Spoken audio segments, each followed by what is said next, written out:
And it started with two groups of young men first, Harvard College undergraduates, so a very privileged group, and boys from Boston's poorest and most disadvantaged families, a very underprivileged group. And then eventually we expanded to spouses, we expanded to children. But initially, it was a study of thriving. The question was, what helps people make that transition from adolescence into young adulthood on good developmental paths? Mm-hmm. And of course, with Harvard undergraduates, we think, well, they've got their lives all set up. They're privileged.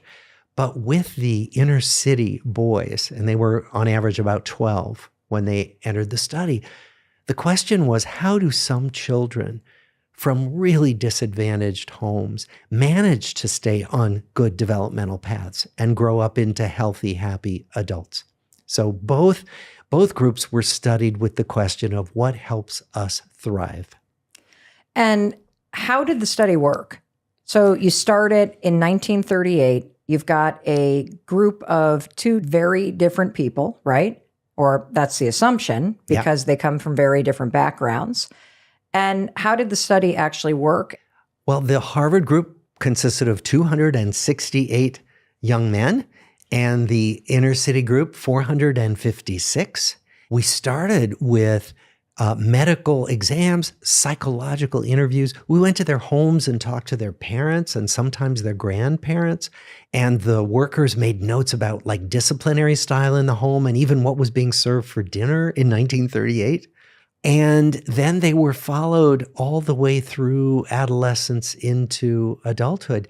Some famous people, John F. Kennedy was part of the Harvard group. Ben Bradley, who was the longtime editor of the Washington Post. The Boston Strangler was part of the inner city group. But most people were not famous. They weren't infamous. They were just living their lives. And then how did you follow them? Because it didn't end with just this sort of one series of interviews. No, and most studies do end that way.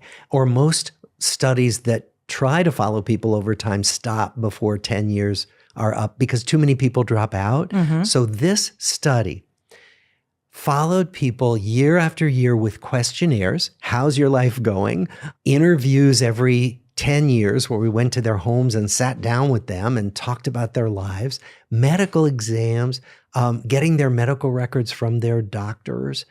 And then, and this is the coolest thing, eventually we brought in new techniques. So we studied the same big things like, physical health, mental health, work life, relationships, but we started bringing in new techniques as science developed them. So now we draw blood for DNA and messenger RNA. Those things weren't even imagined in 1938. We put people into the MRI scanner and look at their brains and how they light up when we show them different images. Again, people would have thought this was like something from outer space if we had told you in 1938 we could put you in a scanner and look inside at your brain.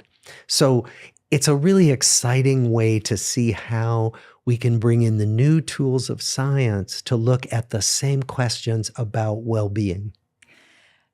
What is the biggest takeaway from this 86-year-long study? The biggest takeaway is that the people who live the longest, stay the healthiest, and are the happiest are the people who have more relationships with other people and warmer relationships with other people. That the people who literally saw more people in a given week, the people who felt happier with their relationships actually lived years longer and they stayed healthier. They didn't develop the diseases of aging as soon, if they developed them at all, compared to people who were more isolated, who didn't care about relationships. What was the most surprising? The surprise was not that relationships keep us happier, because sure, if we have warmer relationships, we're going to be happier. The surprise was that they keep us physically healthier.